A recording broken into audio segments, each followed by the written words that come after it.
Hi, everyone. Welcome to the Corporate Guide to the Startup System. My name is Tess Townsend. I'm a reporter for Inc. magazine.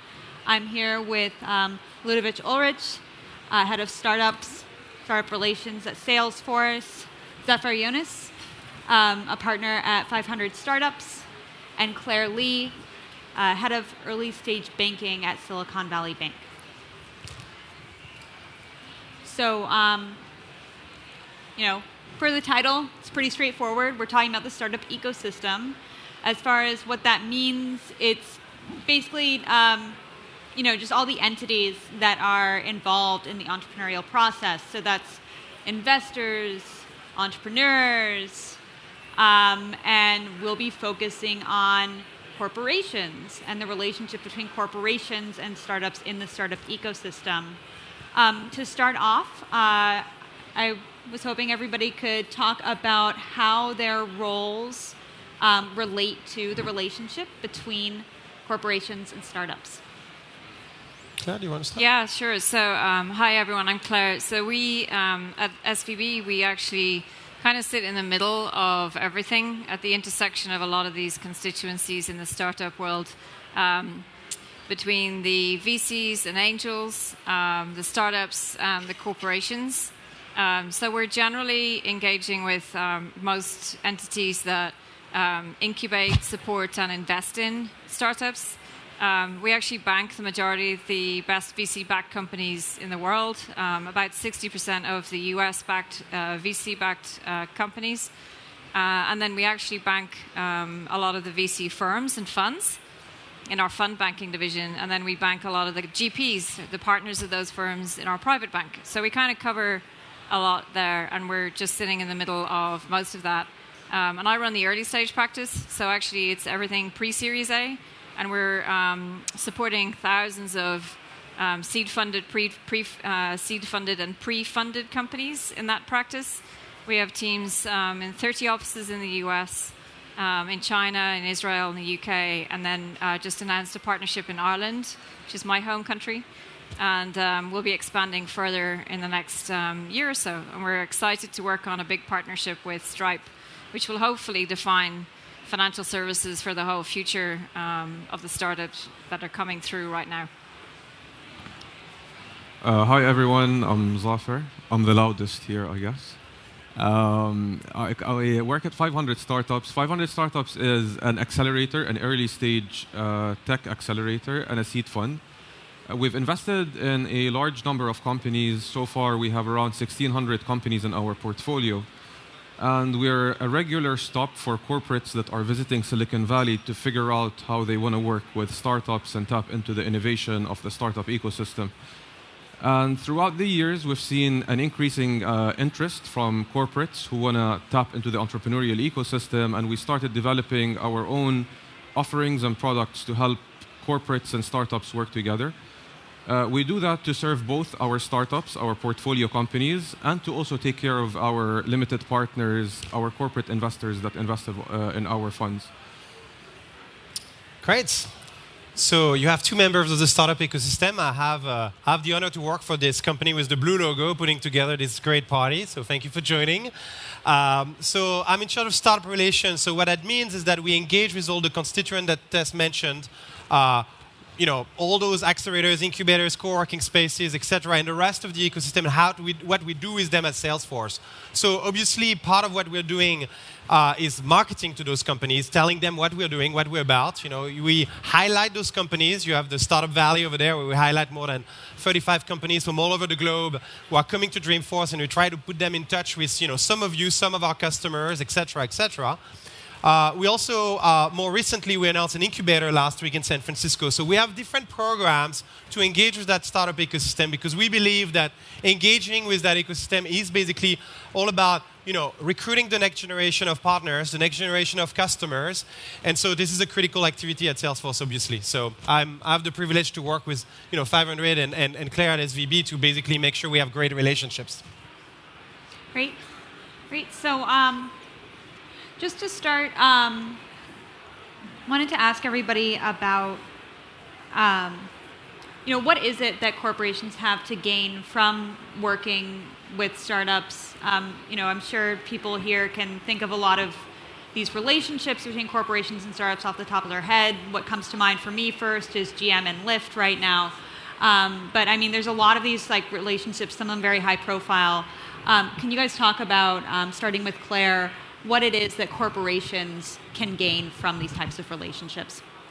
Yeah, sure. I mean, I think in general, we're seeing corporates do things on the continuum around incubation, investment, and acquisition. I mean, increasingly over the last couple of years, and my background is in corporations, and actually we worked on Microsoft BizSpark, created that together, and then latterly Microsoft Ventures. But in doing so, I mean, you can see a lot of shift in actually the last 3 to 5 years in how corporates engage with startups. Personally, I feel like there's a whole tipping point around a lot of companies are looking to the startup ecosystem as the new R&D. So, acquisition is obviously a big deal, right? M&A is off the charts. Actually, it's been a really strong year for M&A through 2016. I mean, we're seeing a lot of pre-Series A startups actually exit. And so maybe a year ago, there was like a lot of acqui-hires. More so, I think now they are acquiring for IP and, integrating the companies. But it's a good sign. It's actually a sign of a very healthy industry. So acquisition and M&A will continue to grow, I think. And not just because companies are in trouble, but genuinely because a lot of the corporates are looking further to the left to acquire innovation earlier, which is a very good sign. Then investment, they're also investing earlier.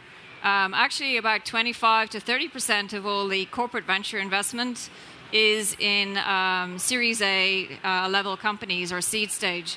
So that's also a good indicator of quality. And then in incubation, again, a lot of corporates getting on the bandwagon and everyone's kind of launching a startup incubator, right? Some companies do it better than others. Some companies are really good at understanding the ecosystem and then engaging with startups in a meaningful way and an authentic way. Others, not so much. But there is a lot of activity. The hard thing for startups is frankly seeing through the noise and the froth and the kind of busyness and seeing where are the companies that are genuinely doing the right thing that can help you grow, that aren't going to waste your time. Mm-hmm. And when you say new R&D, can you talk a little bit more about, what the original model of R&D would look at like and how that might contrast from... Well, typically it was kind of closed and proprietary, and it was like, funding a ton of developers in a lab. I think now, though, people are more open. So I think open innovation has just spawned a whole way of co-development, co-creation, and it's a really good way to obviously develop anything, right? 500 and others are actually just able to be catalysts for more of this, right? Bringing big companies together with small companies. And I mean, it's good, right? You have what we call Silicon Valley tourism, corporate tourism, I think, Zephyr, call it. So there's a lot of companies coming here and saying, you guys do it really well, we want to do it too. So the new R&D, as I see it, is just companies looking much, much earlier and outwards towards the ecosystem for great ideas, great IP, great people, and then looking at ways to harness it and not necessarily acquire it and bring it in-house, because that will stifle innovation. So there's all kinds of different models that are really good. Mm-hmm. Great. We're working on developing a framework at 500 for corporate startup innovation. It's not final yet, but I can describe it to you in a nutshell. So we've identified 3 methods where corporates engage with startups, and they're very similar to Claire's. They're investment, acquisition, and we add partnerships or pilots. It's where corporates work on a pilot project or a proof of concept with a startup that is a test for later on further investment or an acquisition. So these are sort of like the 3 types of engagements, and usually the objectives are around either acquiring talent, product, technology, or market and customers. Ideally, if it's an early stage startup, the corporate is interested in the team. Maybe a bit later stage, they have some technology that the corporate is interested in. And for the later stage startups, it's mostly done for acquiring the customers or the user base that startup has. An example would be the $1 billion acquisition of the Dollar Shave Club by Unilever earlier this year. Purely a customer base acquisition, and because the Dollar Shave Club had sort of like a an ability to acquire customers online. They didn't have technology, or I don't believe they had talents that Unilever didn't have sort of access to.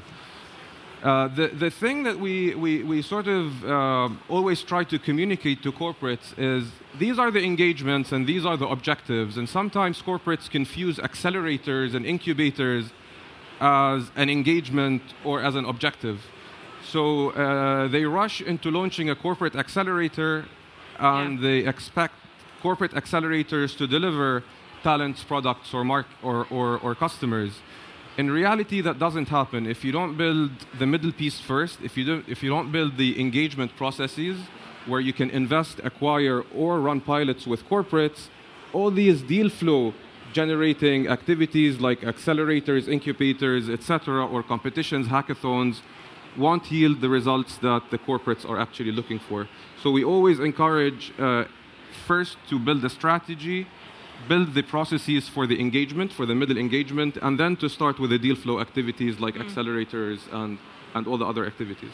Yeah, I think you're right. I think the whole company needs to be behind this idea and have the, when you say processes, it starts with procurement, right? What if you engage, accelerate, incubate, whatever, or invest with some startups who actually cannot transact with your internal business unit? So when it's about bringing that innovation within your corporation as a potential customers, that's obvious. It has to be a novel like kind of vision. It has to, include all those elements so that, if you put yourself in the shoes of that founder who's gonna probably look at your corporation like a bit overwhelmed, you try to make it easy for them. I think coming back to your question, Tess, like what do corporate get out of it? Many flavors, of course the obvious that you said, Claire, about acquisition and talent. One of the things I've seen a lot is like corporation like you, hopefully attending the Dreamforce, you realize that you have like a very unique unfair advantage or assets. It could be data, it could be access to customers. In the case of Salesforce, it is definitely access to customers. It's access to a marketplace like App Exchange with thousands of customers shopping for apps every day. So it's about identifying that assets for the corporation and trying to make it easy for those founders that you're gonna engage with. To your point, Zafar, it doesn't matter whether it's a physical program, online, with a physical building or whatever, but make sure that you help those companies leverage that assets. And so I would ask corporations in the room, for those of you who are not I see some founders that I know of, to figure out within your company what's that asset and try to have this conversation internally and how you can make it available. And I guarantee you, if you do that with the right spirits, with the genuine attitude, Claire mentioned that because the startup ecosystem has also some sort of very active radar for the wrong behaviors and the wrong move. So want to make sure you hire the right team as well to do that, who has this kind of evangelism muscle pretty developed. You don't want to you want to make sure you don't have kind of a very salesy attitude. I mean, it sounds obvious, but this is really about as well dealing with that new generation of entrepreneur. I want to refrain from identifying entrepreneurs with millennials. Actually, the average age of entrepreneurs in Silicon Valley is more in the mid-30s. So by all means, let's not stereotype. But still, there is this culture, this startup culture beyond the startup ecosystem that's going to really look for the right signals in terms of the corporate engagement. So, do it at your own risk. Make sure that you have the right attitude, I would say. So speaking of the leverage that corporations have and what corporations can offer startups, one thing that comes up with corporate investment in startups sometimes is this reputation that corporate investment is dumb money. And so, can you guys talk a little bit about that impression that some people have, and then what is it that is, like, other than just money, what is it, like, kind of expanding on what Ludo was talking about, what is it that corporations can offer startups and investment, starting with Claire? Yeah, I mean, essentially, every new startup needs three things: access to capital, access to talent, and access to customers. And then, broadly speaking, their life is just going to be around how do I save money, operationally, and then how do I make money? So when a corporate comes along, right, the startup is just going to be in that mode. So I feel like if corporates are disingenuous or disorganized, it's going to be really obvious. I think mainly, there's the dumb money aspect, I feel, has probably, that myth has probably been diffused over the last few years, because certainly I feel more brands are showing up with this, authenticity and more money, right? And more organized around their whole engagements. But, they're now about, say, 30%, all of venture capital, 30% of the total venture capital deployed is coming from corporates into startups. So that's a lot of cash. Billions of dollars over the last couple of years, and actually the number of active corporate venture arms has doubled since 2009. So I feel like, yes, a lot of people are getting in the game, and it makes it busy, noisy, frothy, not always good. But there's a lot of money being put to work, which is actually great for startups. The trick is to decide who's got the right alignment and go for it. But it's not. I don't think it's dumb money. I mean, I look at SAP or Sapphire Ventures. I look at Cisco, I look at Comcast, I look at all these active corporate venture arms, Intel Capital. Some of the best people on the planet are actively investing and incubating these companies. And honestly, if it wasn't for these corporate investment arms and corporate incubation arms and what Salesforce and others do, I don't think things would be as good for startups. So we should be careful before we call it dumb money. I would happily take a check from a strategic investor if I was starting a company tomorrow. I guess the risk for a startup taking money from a CVC, from a corporate venture capital, is in two parts. Corporate venture capital is usually driven by strategic objectives and not by financial returns. And often they ask for some restrictive reserved matters or restrictive conditions in the term sheets that might somehow impact the growth of the startup. Not all of them do. Probably the less good ones do that. The good ones don't actually use for anything bad. But the other risk is sometimes the promises that the CVC makes can't be actually met by the business unit. So they come into the startup and say, all right, we're going to invest $1 million with you, but we're going to give you access to our customers, and we have 200,000 employees around the world that are going to be working for you, and we have 62 sales offices. But in reality, the actual delivery of that is very tough, and the enthusiasm is sort of limited to the venture capital arm or their innovation arm, and doesn't extend to the business unit. So those are the two main risks that we warn against. Mm-hmm.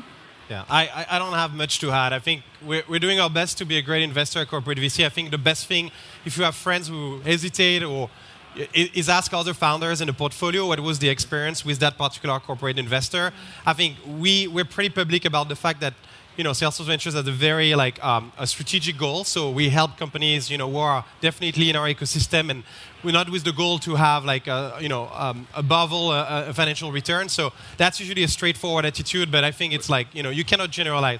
But yeah, I would ask the portfolio and has the reputation of that firm on the market. Salesforce, I'm not just saying this because we're in a Salesforce event, but it is a tech company, and it was a tech startup, and it knows that journey really well. But when you talk to corporate venture capital arms from Europe or from Southeast Asia, from traditional industries, sometimes you don't see the same sort of understanding to the entrepreneur's needs, and they're not as founder-friendly, if we may say. Yeah, I think there's just a plethora of non-tech companies getting into tech because there's a high correlation between the level of disruption in that sector and the kind of intense desire to go and just be around startups.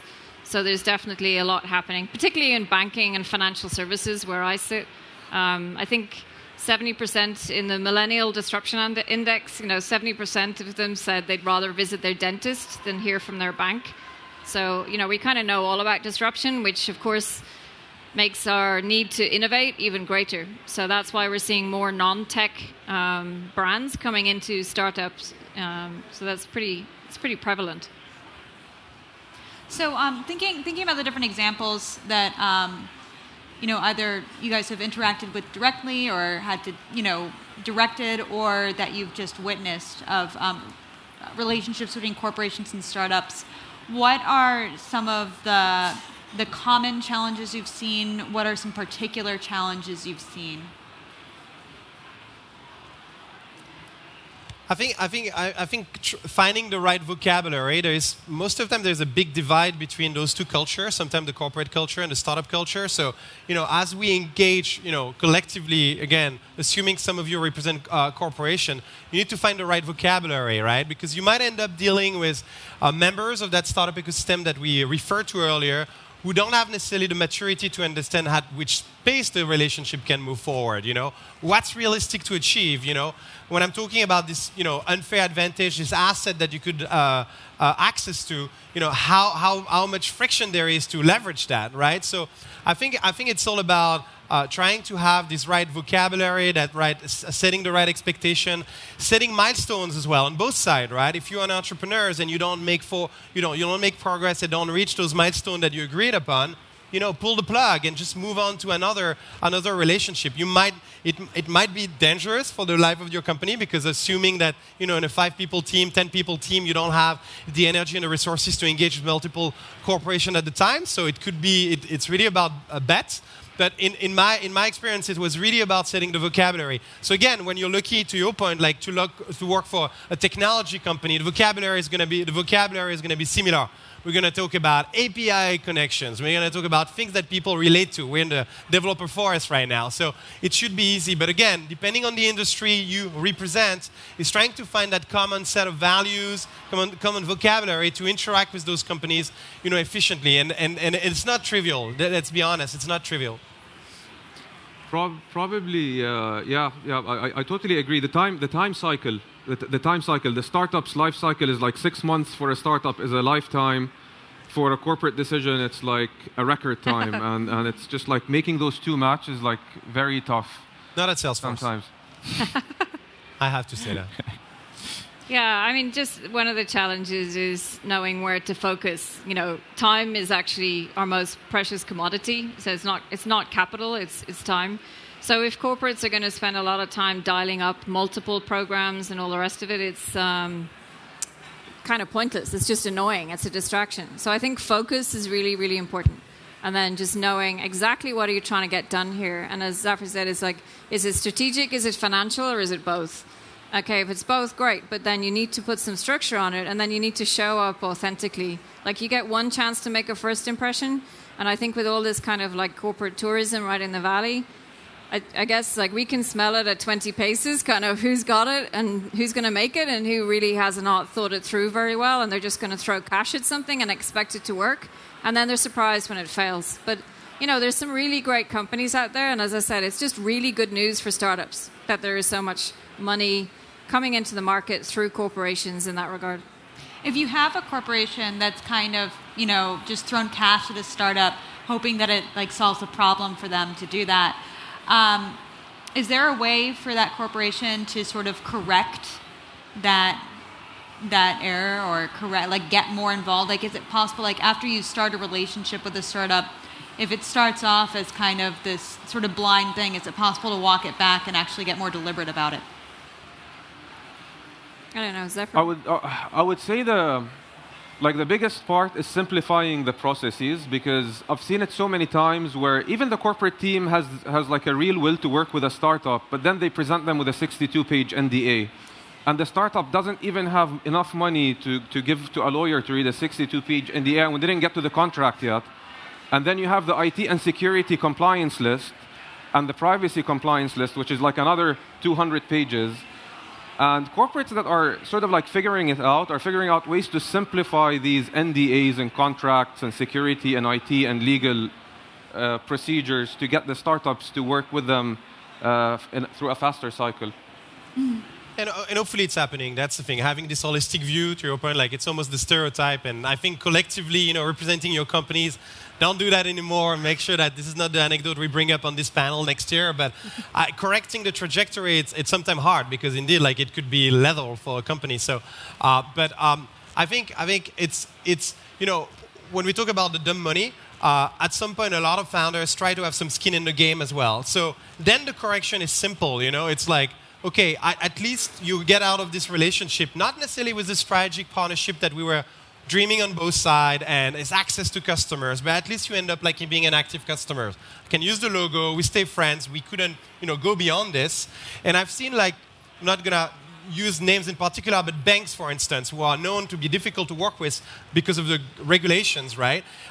When you're a small innovator, because you can't comply sometimes with all that stuff. Trying to remove the friction associated to that, so that actually just literally having on your slide the logo of that particular financial institution is a big deal, right? When you look at Salesforce back several years ago, it was actually a big victory when we managed to sell to that particular industry, highly regulated. And so if you can at least, put yourself in a situation on both sides where worst case scenario you have at least an active customer, I think that could be a way to correct, to minimize the impact. Can you guys talk about a little bit about examples you've seen of corporate startup relationships that have worked out really well, and can you describe why? The more specific you could be, the better, if there are particular relationships you've seen that have worked. Yeah, I mean, I think, okay, so Intel Capital, definitely, they were a trailblazer, right, in terms of venture capital. And actually, last time I checked, between Intel and Google, they actually comprised 25% of all corporate venture capital deployed globally, which is huge, right? So 2 companies are like a quarter of the entire ecosystem, like billions of dollars. So that's a great example. I feel like Intel were definitely very brave. They built something. It was like a moment in time. There's lots of good examples. Look, I come from Microsoft, so I can't help talking about it. I think what we were able to build with Microsoft BizSpark was good, right? I mean, that's a good example. Lots of companies emulated it. Not always that easy, right, to get it right. But I mean, I think the examples I've seen companies doing well is through partnerships. I think, Zafar, you talked about it. It's like understanding how to partner, and where to go, and how to focus their time and money, and then how to bring to bear the power of their partnerships for the startups. Because startups are tiny, they don't get like all this access and all this reach. So that's, they're good examples there. Dell, Cisco, they all have EIR programs. So I think more and more in the last few years, I can see, Dell, Cisco, and other companies like that doing a good job taking really active stances around innovation and startups through their EIR programs. So that's good. Good examples. My favorite innovation team is Harley Davidson's. They visited us the other day, and they just had so many case studies and so many success stories. Dedicated innovation team. So they had like around 5 people working in a central innovation team, but they were very well aligned with each of their business units. So they had like full business unit buy-in, and they understood startups, so they simplified the process really well. And they were telling me like the first year they could only run a couple of pilots, but then the second year they did like 10 times the number they did in the first year, and now they're running like 50 or 100 pilots like every year, which is great for an organization their size. Like being able to work, like conducting like 100 startup experiments in a year.